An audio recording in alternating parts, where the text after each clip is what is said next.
Hi everyone. तर आज होती संकष्टी चतुर्थी आणि मी घेणारे मोदक बनवायला. इथे चोई बाबांनी खिसून ठेवली होती आणि इथे आता त्याचा सारंग बनवते.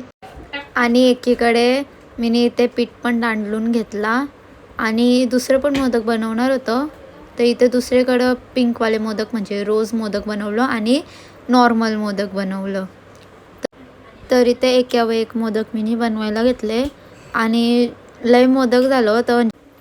3 आरत्यांच्या मिनी पीठ मळलेला होता. तर इथं अशा प्रकारे मिनी मोदक बनवला.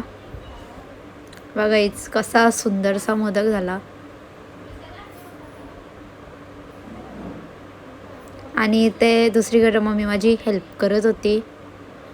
आणि इथे दुसरं मोदक झालं होतं तर नानी आली घेऊन त्यांना. बघा असलं भारी झाल्यान आणि नानीला असते. इथं नानीने कधी व्हिडिओ काढली बत्त्या पण इथं मम्मी आणि मी मोदक बनवते.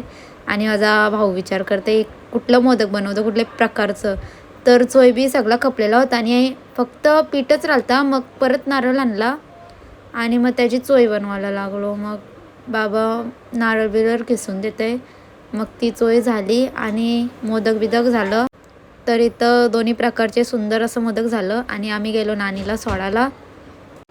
इथं आम्हाला उपास होता तर नानाने आम्हाला पल्पी ऑरेंज घेतलेली. मग तळोजाला आलो. ह्यो आमच्या मामीचा पोऱ्या. बघा कसा खेळतंय नानीच्या जवळ हसतंय नुसता. मग नानीला बाय बाय केला आणि आम्ही निघालो घरी आलो. तर इथे आम्ही आरती ओवळून घेतलेली होती आणि जेवण पण घेतलेला होता. तर मी पण जेवून घेते. Bye bye.